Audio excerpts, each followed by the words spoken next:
Well, you guys know, if you follow me for any length of time, that one of my signature style touches in the garden is topiary. I absolutely love it. I love it in almost every form. If you stand still long enough, I might topiary you. And so that's what we're going to work on today. Specifically, we're going to work on some Eugenia topiary as distinct from a boxwood topiary because it looks very, very similar. You can get these all sorts of different places. I will put a link below to where you can get them online. A lot of times you can find them even at places like Walmart or Lowe's, but you do have to be on the lookout for them.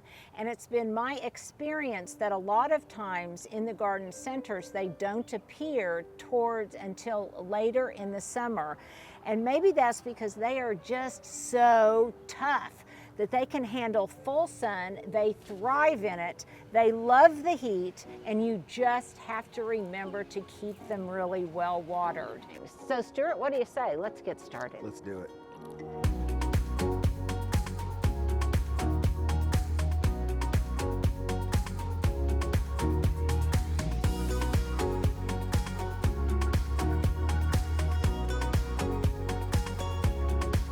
Now what I've done with mine is kind of a preemptive measure because I know I'm going to have to dig these up and take them in the winter time. So what I've done is I have sunk the pots into the ground. I've showed you this before. I just dug a great big hole, form fit to the container itself. Now someone commented, oh my goodness, how are you going to lift those huge concrete pots out of the ground? Well, they're not concrete. They're just a faux concrete look. They're very, very lightweight, and even I can lift them up and out of the ground. Now at the beginning of the season, I always give them a good feed. When they come out of the greenhouse, a lot of times they look a little bit worse for wear. This year they had really put on growth and were exceptionally large. And then I will just keep them trimmed over the summer, and certainly do it as soon as possible once they come out of the greenhouse. When they first flush out, a lot of times the new growth is kind of this reddish color, which I don't particularly like this time of year, but when they flush out like this in the fall, of course I do. So I could do these in different ways. These probably came as 3-ball topiaries, and sometimes I have found that the middle section or the bottom section will die out, and sometimes I like it better when it doesn't have that triple tier poodle look, and so I will lose one of the balls as I shape them. But I think these are gorgeous. They're really statuesque, and I want to say these, it's just terrible. Here's my question of the day for you guys. I'm really bad about remembering how long I've had something, or just how long ago something was.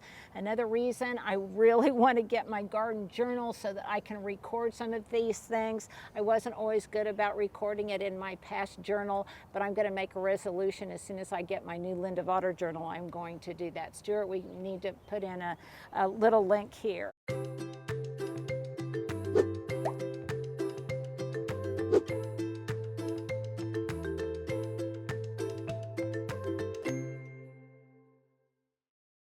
Okay, so I have two.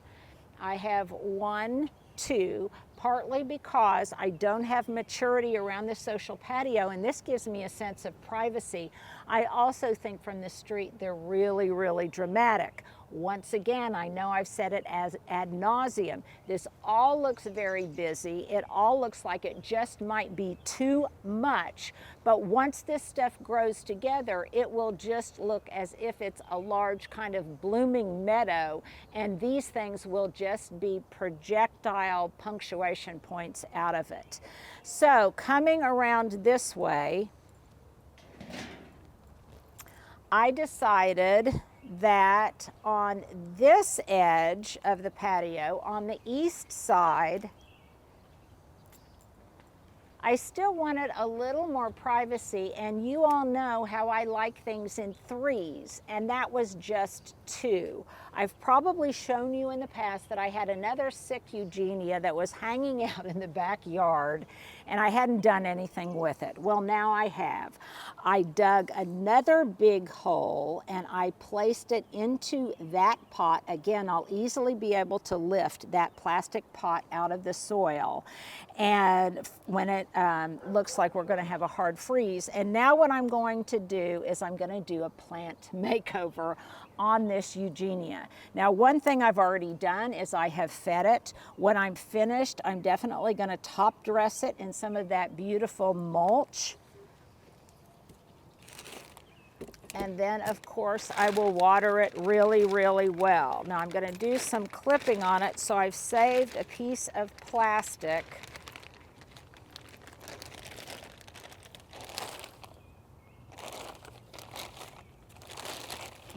Need a little clip there or something to hold that together, but this will catch some of my droppings. And then I have a couple of different utensils. You guys could use your pruners. I have found that for some of the new growth, just a pair of dollar scissors works the trick. And by the way, I can't have enough dollar scissors from the dollar store in my arsenals. I buy them in multiples, and I keep them scattered throughout the landscape. So this one, my decision point is, I think, do I want to keep it a single ball? Do I want to keep it a double ball or a triple ball? Both of those have a ball at the top and a ball at the bottom. But in this case, the ball that is in most disrepair and unhappy is the very bottom one. So that's kind of informing my decision. You guys can let me know what you would do if this were in your landscape.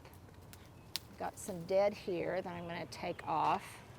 If this were in your landscape, again, once I clip this, give it a feed, we get some rain, it's going to flush out almost immediately.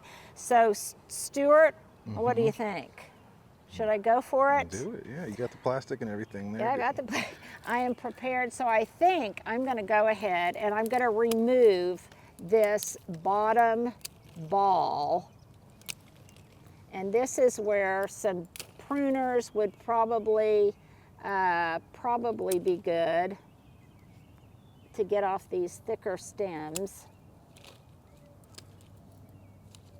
And this is very satisfying, you guys, and it takes no time at all. And it immediately cleans it up and makes it look less messy. You guys have probably done this on your own if you have tried your hand at topiary, and if you have not, please do. It is just so satisfying. I want to talk a little bit about what your style in the garden is in terms of your aesthetic for container plantings. But first I have to show you that for me, obviously, one of the signature touches in my garden are topiary. And look at these wonderful oleander topiaries. They're so much fun. But equally as essential to establishing our style in this signature style Saturday quiz, I'm going to be asking you, what is your container planting style? Let's visit 5 different types. You tell me, is it A, B, C, D, or E that most floats your boat for container plantings in the garden? Well, we've all heard of white gardens, a la Vita Sackville West's famous white garden at Sissinghurst. But what about an all-white container garden? Look at these. These are absolutely incredible. They would be great for my friend Linda Kavanaugh, who wants nothing but white in her garden. They're spectacular. I think they could go in a modern, contemporary way, but also maybe in a traditional way or a Mediterranean garden. So, do you like white and bright, or is deep gray and sultry, very, very moody, your garden style. These are absolutely incredible. Some of them are just massive. They'd look spectacular with small trees in them, or some of the wonderful tropicals that they've got here.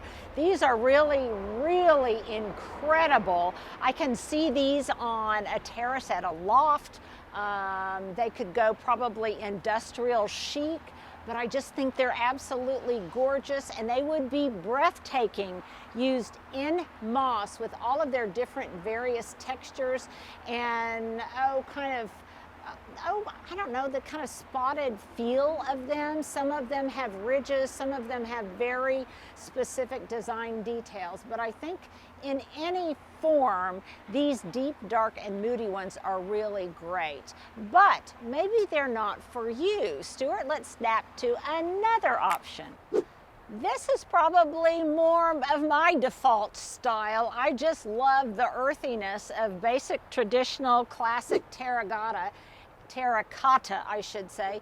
And they've got it here in spades in all different forms. Some of it is more angular, some of it is the more traditional round potted rims.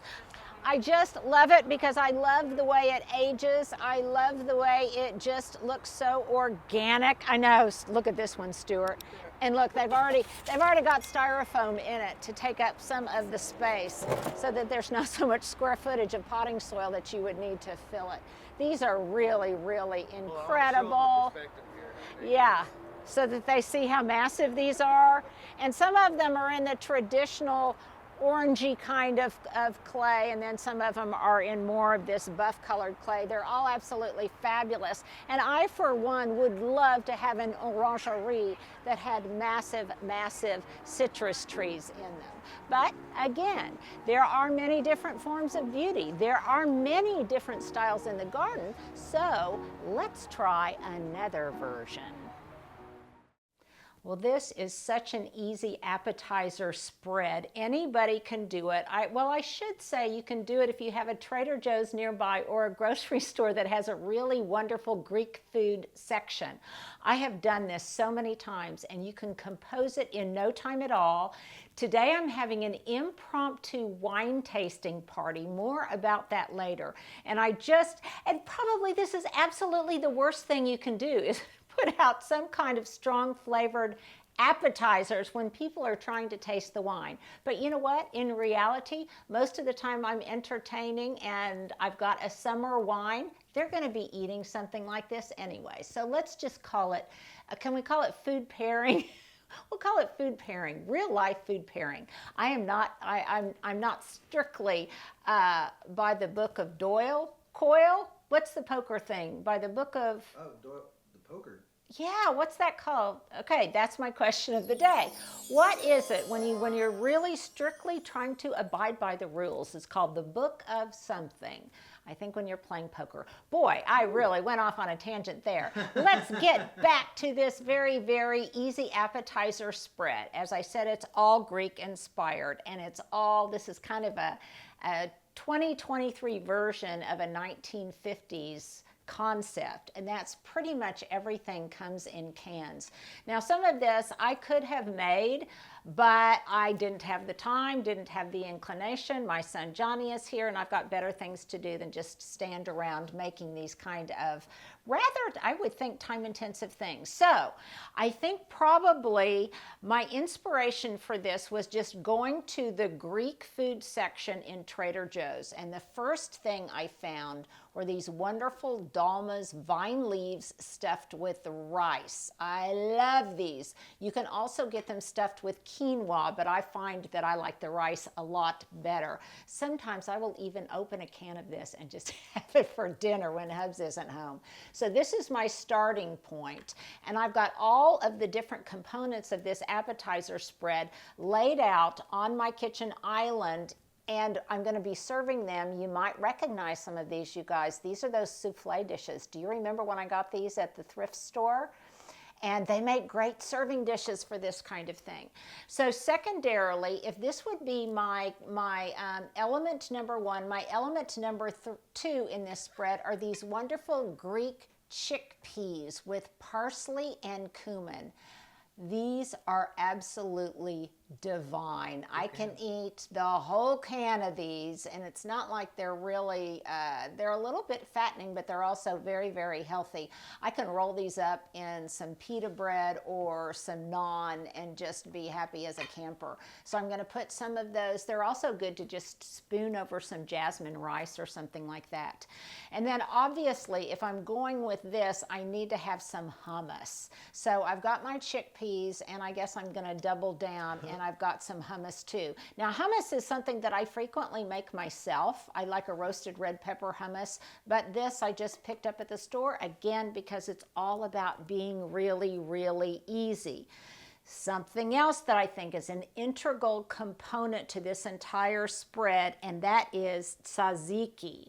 So you can get this kind of creamy garlic, cucumber, yogurt-based sauce a number of different places. This is something that I also typically make on my own, especially if I have fresh cucumbers or fresh dill from the marketplace. But this is great. You can just put it in here, and it kind of gives a cooling element to the rest of these rich flavored things. I like to have some secondary kind of vegetable items, Vegavita Max, whatever that was, my Lucy moment. I love these pepperoncinis. Hubs really likes these. Stuart, are you a Big fan. Big fan too? Okay, so I'll put some of these out. Right now, speaking of Hubs, he is going to the grocery store to get me some delicious Kalamata olives that I will serve in this olive dish. I got this as a gift a long time ago, and I love it because it's kind of a, I don't know, it just makes things seem a little bit specialized. If I can find something online, I'll put a link below. So then bringing it all together is, I think, something else that's just foundational to a spread like this, and that is just some feta cheese. So, Stuart, do you recognize this thrift store find that we got on our last foray? Yep. And I've just got a block of some feta cheese. I might put out some other kinds of cheese here, but for right now, that'll just give kind of a tanginess. I'll crumble it, and people can put it on top of whatever they are putting on their appetizer plate. So I got some of these. They're reusable, but they're also compostable. These compostable appetizer plates, I got these, I think, on Amazon. And then obviously I want something to be the purveyor of this stuff. So I've got some pita bite crackers here. I've got some naan, which I'll cut into wedges. This is just Indian style flatbread. I've got some naan. I've got some everything but the bagel seasoned crackers. And then lastly, there's something else that you can get at Trader Joe's. I don't have any, and it's kind of a Greek eggplant dish of some sort. I'm not really sure what it is, but it is divine. It's got tomatoes, eggplant in it, kind of stewed, and it also tastes great just as kind of a dip. Now, one thing that I might add to my spread, which requires just a little bit of cooking on my part, and that is cook up a small batch of lentils. I could also use farro, I could use quinoa, I could use whatever I want, and then add just a little bit of mild harissa sauce to it, and just kind of mix it all together, crumble some feta cheese on top, and it makes for a really easy, I think, kind of impressive spread, especially when you see it out of its cans. Now, if you can't find things like this, if you don't have a Trader Joe's, then just look at the deli. Look at the deli section of whatever grocery store you have if you don't want to prepare it yourself. But some of these things are really easily put together in your own kitchen. These chickpeas would be so easy. You could use canned chickpeas, or obviously you could use dried ones. Oh, I also have, as another vegetable item, some grilled artichoke hearts. I might put out some hearts of palm also. Just things that seem a little bit different, a little bit more exotic. And then if you want to kind of cool your palate after this with just kind of a a fruity palate cleanser, then I've just got some really cold seedless red grapes. I'm not doing anything really fancy here. I'm not putting out enough so people can skip dinner.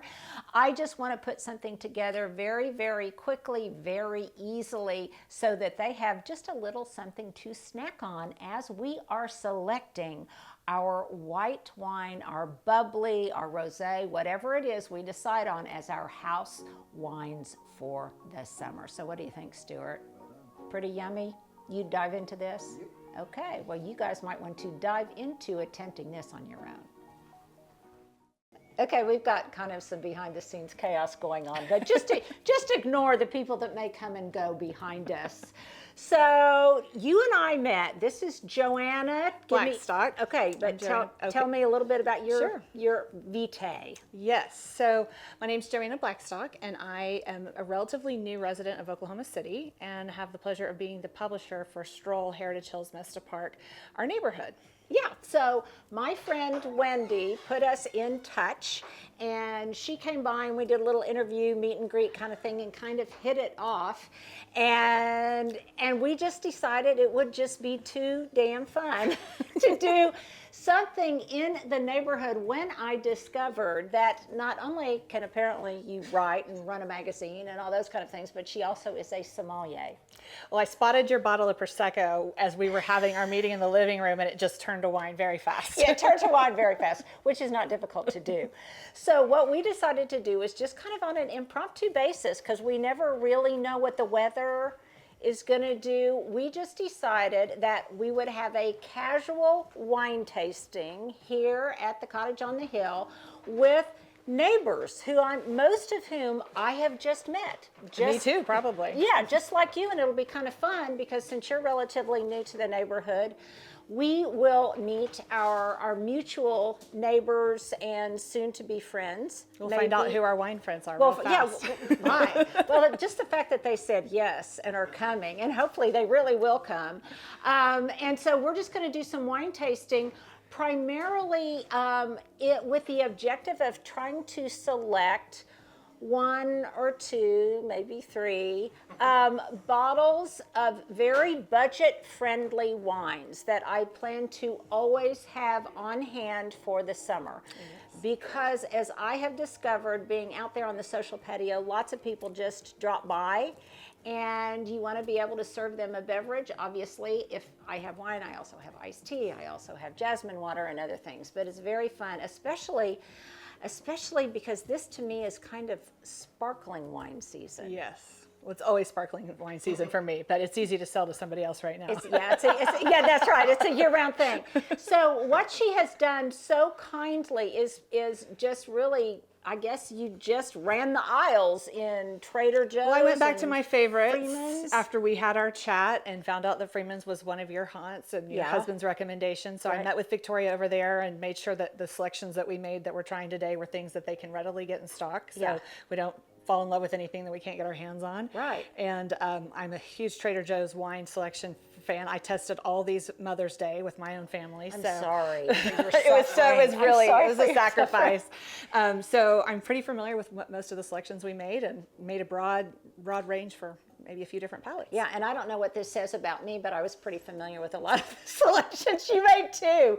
So, but what I love about these are they are budget friendly and they're good. None of these are organic or any of the specialty vineyards, but they're all things, they're very consistent. Because I've tried them multiple times, different combinations with food, without food, and I do like what we've selected today because you're going to get that taste every time. So it's a good variety, and these are, as I said, she really made an attempt to find options that you will be able to find pretty much wherever you are, at your local wine store or somewhere. And if you can't find all of them, certainly you can find one or two of them. So talk a little bit, if you would, about how we're going to do this. We're not going to be really careful about, having different wine glasses for everything. This is not a stuffy wine snob experience. This is a taste some different things before you go buy a $6 bottle of Pinot Grigio and be embarrassed to serve it. Yeah, Come try it here if you like it. Right. And so I've just selected about 9 or 10, maybe 12 different wines.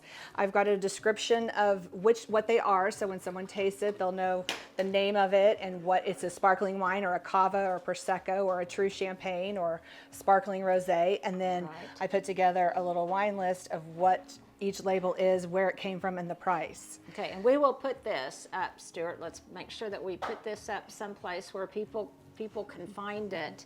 And so I've mixed it up a little bit. We talked this morning about adding in some reds. So Victoria helped me pick a couple good summer reds that are interesting and different. You said Pinot Noir, but I went a little off script on that. And then our sparklings range from a really simple Brut to Prosecco to Frizzante to a Vino Verde, which is fun that we have both discovered that.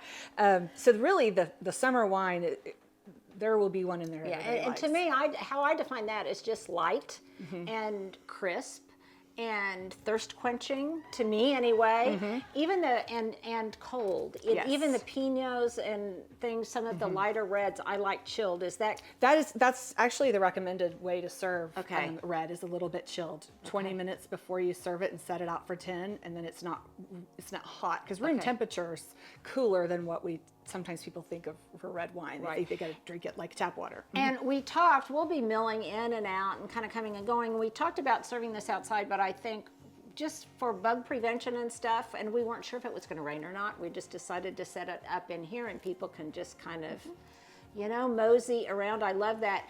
The other thing that I love, and I say this kiddingly, but it would be important to me. So when you've got a bottle of inexpensive wine, let's say you left on the price tag or whatever, a $6.99 bottle or something like that, then if you're serving that to your guests, you can say, well, I learned about this from a party with a sommelier who was there, a sommelier in residence, who helped us identify some of the better options at these kind of low price points, because I'm all about a bargain. Yes. Yeah. Well, and one of the things I've enjoyed most about my training is learning the value wines and how to compare those with. I did bring some real champagne that we can taste a real champagne versus the Trader Joe's $6.99 Blanc de Blanc and see what the difference is. See if there's much of a difference. And everybody's palate's different. And what I have found is, I was talking to a friend of mine the other night, is don't waste a tremendously expensive bottle of wine on me, because I can recognize what's awful and I can recognize what I like, but that really expensive bottle of wine may just also fall into the category with all of those other medium priced bottles that I just like it. I don't know that I could differentiate it. Well, and I think it really matters when we get into the science of wine. It's about the food pairings.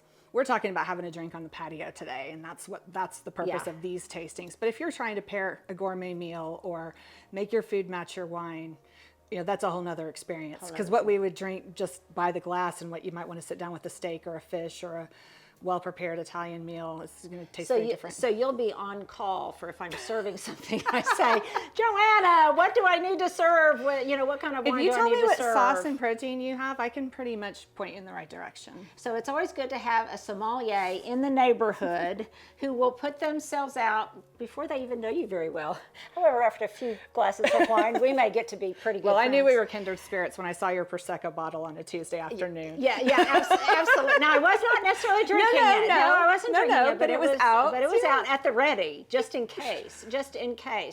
So let's end, if we can, on how do you become a sommelier, and where did you get your training? Because you're getting ready to go to Italy. I am going back to Italy. That's the second time this year, and I'm taking people on a wine experience in the Tuscan region. So we're going to be visiting vineyards and doing wine tastings. So my brother got married in Napa in 2004 or 5, and I was pregnant, so I couldn't drink the wine, but I was tasting it, and I just had never really discovered. I had wine, but never really understood the science of it. So literally taste it and spit it out. So yes, and I fell in love.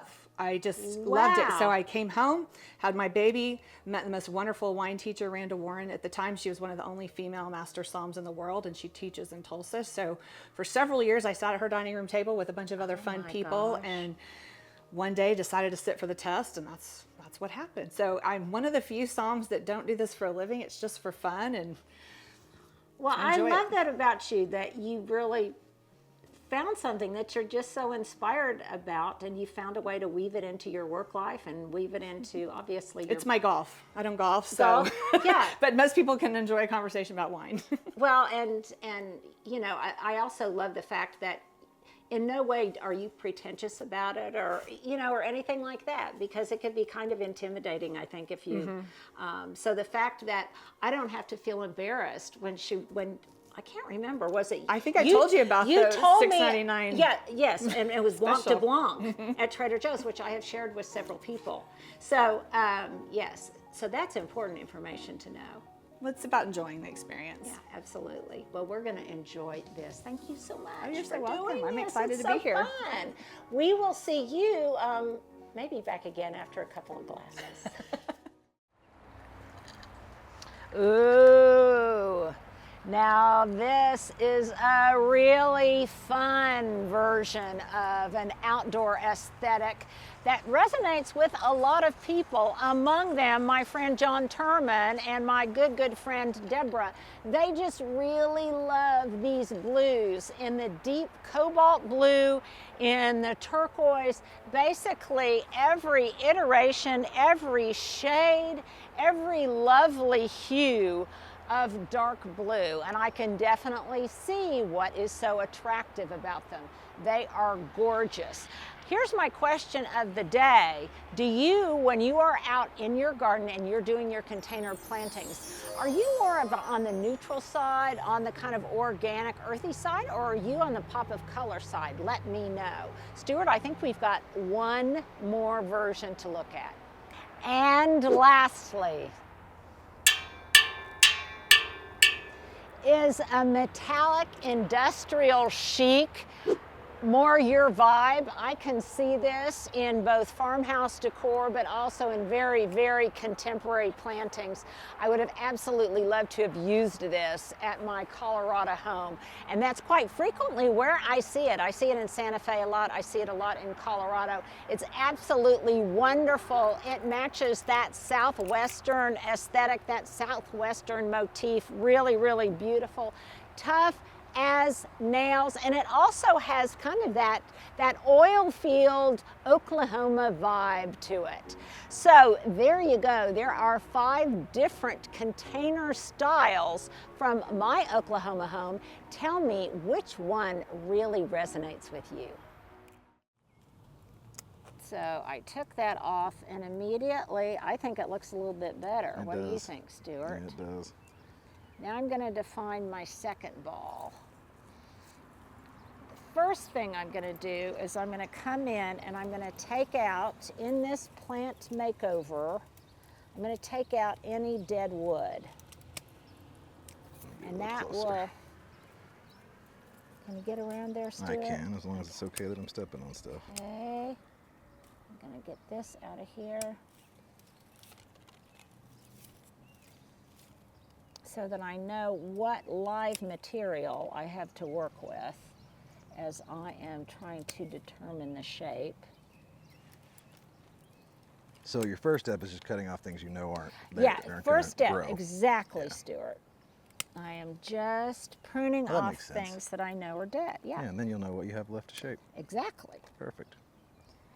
So you think through this, Stuart, as if you're someone that has never done a topiary before. As if. That'll be very hard to imagine. The other thing is I am trying to make sure that I have enough space in between these 2 different tiers, because if I don't have definition, then to me it just looks like a big blob. Now, something else I could do, I could let both of these tiers grow together and just have kind of a narrow, cut off gumdrop shape that was flat on the bottom. And that would be kind of fun. And if I had a modern garden, I might think about doing something like that.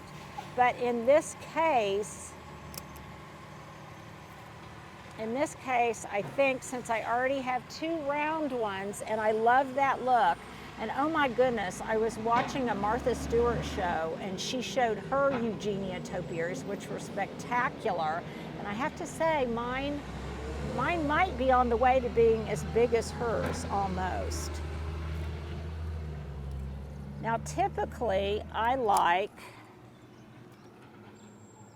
see all that, see you can see that little new growth right there, Stuart?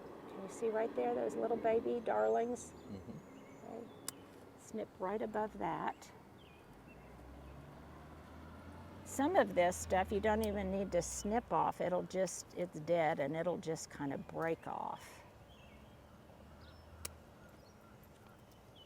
And by the way, I know you guys know that one of my signature things also that I wear is I love hats. And I will put a link to this hat below because I know you guys will ask.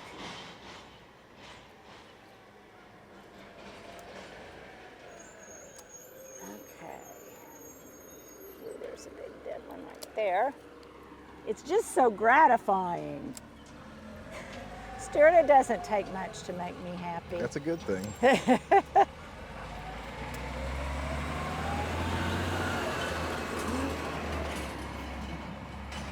Busy street.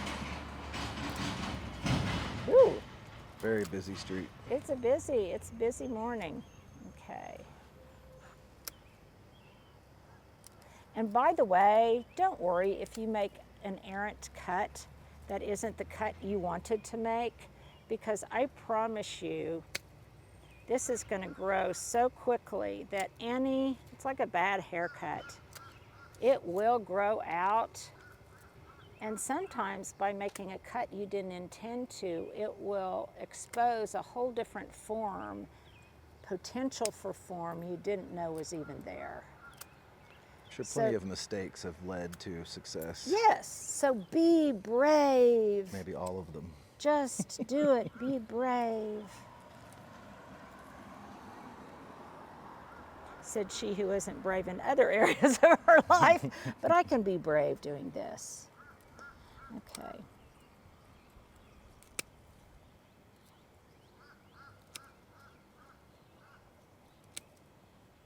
Okay, most of the dead wood has been removed, and I'm sure you guys are thinking, okay, enough dead wood.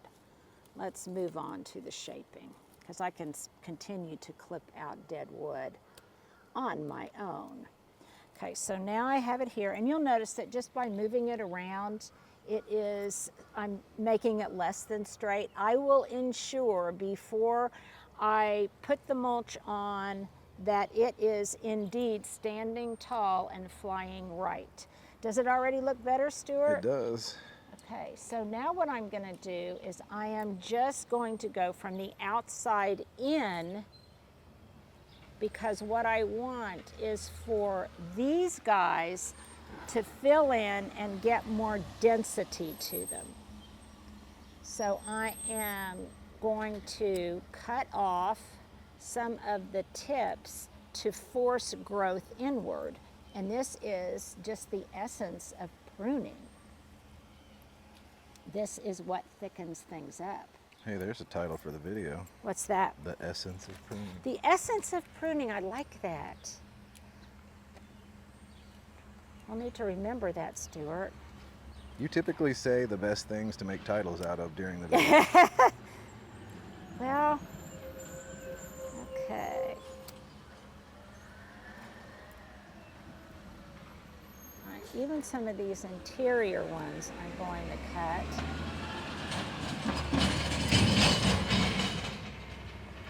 Boy, that's a rattly truck. That's that same truck, isn't it? I think it's been two similar looking ones driving by Yeah, a bunch. something.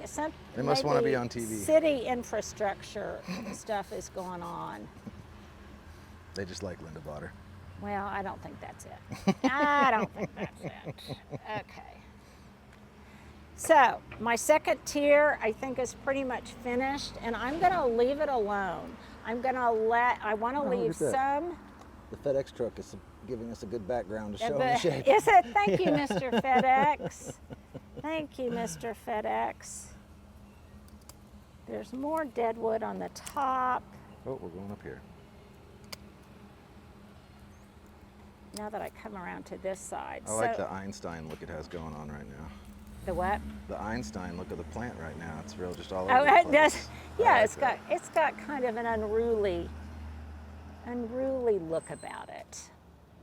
But it will get ruly. It will get ruly soon enough.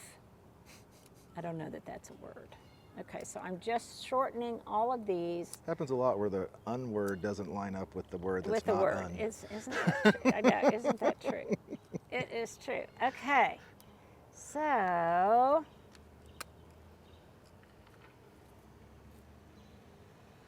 and sometimes I would do this in the back, and this is probably what I should have done, is do this in the back and let it really get out and be beautiful before I moved it to the front. But you know what? This deserves a chance for its place in the sun.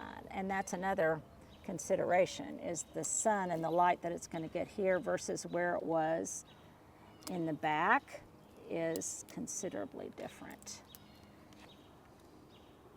Is that, yeah, that is really most sincerely dead. Trying to find a shot of you clipping something here. Okay, here we Oh, go. there we See, go. I'm just clipping the ends, and I'm not really paying that much attention if I'm doing it between a leaf node or not. Not as important in this scenario. Huh? Not as important. I am just trying to get it off to a good start. So if you were intentionally going for the making it bushy thing, isn't that why you get a little more specific as to exactly where you clipped? Yes, where I want it to get bushy. So for example, I'm learning. a lot of these I'm shortening because I don't want it to, like this one. Do I want it to get bushy out here, or do I want it to get bushy there? And in this case, I'm going to cut it back a little bit further. But again, don't worry. You cannot really make a mistake. The other consideration as we wrap this up is that, do you want the top ball to be larger, or do you want the bottom ball to be larger? And in this case, I'm not really sure. Yeah. They're both fairly similar. So I think I'm going to leave it alone now. I'm going to call it good. I'm going to remove my clippings, and see down here? There's all sorts of new growth. Oh, I thought you were saying Yeah, no, there's all sorts underneath. Oh, underneath there, that there were some more suckers down there. I thought you were saying it spilled. Sucker! I'm going to want to remove that. Sneaky little Again, guys. because I want the growth and the new growth to come out on top. That one's broken. Not on the bottom. Not on the bottom. Sneaky, sneaky. Sneaky, I know, they are kind of sneaky. Sneaky, sneaky. Sneaky as sneaky does. Okay, so now I'm going to remove that. And I will come back and I will top dress it with some compost. And that will also hide the rim of the black pot, which is not quite as elegant as I would like it to be. But there you go. There is your first topiary, Eugenia topiary makeover